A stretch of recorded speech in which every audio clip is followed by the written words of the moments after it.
I like hummus very much. Hummus is the taste of Israel. Falafel by far. Shakshuka. Sabir. Falafel. Shakshuka. Falafel.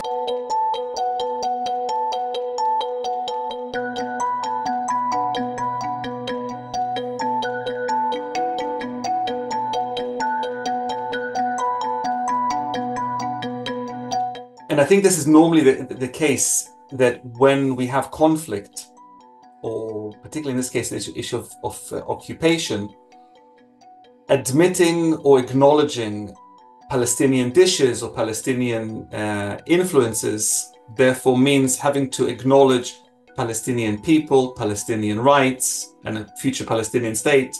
And I think that's very, very difficult for many, many Israelis. Nevertheless, I think the issue is that for many Palestinians, and I'm not speaking as a Palestinian, I need to stress that, yeah, I have a feeling that they see it as an erasure of their culture and identity. And the way they understand it is that while Israel is taking land and occupying Palestinian land, there is this, I think, parallel between the occupation and control of land to, in many ways, the appropriation and erasure of Palestinian culture.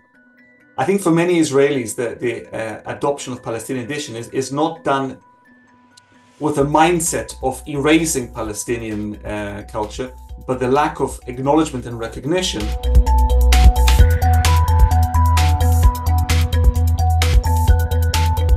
Israeli food has all these different influences. But still, there is a clear unwillingness among many people in the media, in television, among chefs, in politics, to say Arab, Levantine, regional, Middle Eastern, but not Palestinian. And I think this probably is the crux of the matter. So they will say it's influenced by Arab food culture. And there's also been this movement in recent years of openly stating that several food products are Arab. For example, Arab hummus.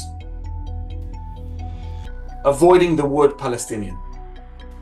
Now, it's not that always Palestinian is the word to use, but this refusal to openly talk about Palestinian influence in Palestinian chefs, Palestinian products, Palestinian food culture, I think is a very revealing element. And it's part of the wider refusal to acknowledge, among some segments, what is happening in the West Bank and Gaza, and what's happening between Israelis and Palestinians. I think the issue of appropriation or of adopting and adapting Palestinian edition is not the main issue. The main issue with regards to Palestinian food producers is the occupation.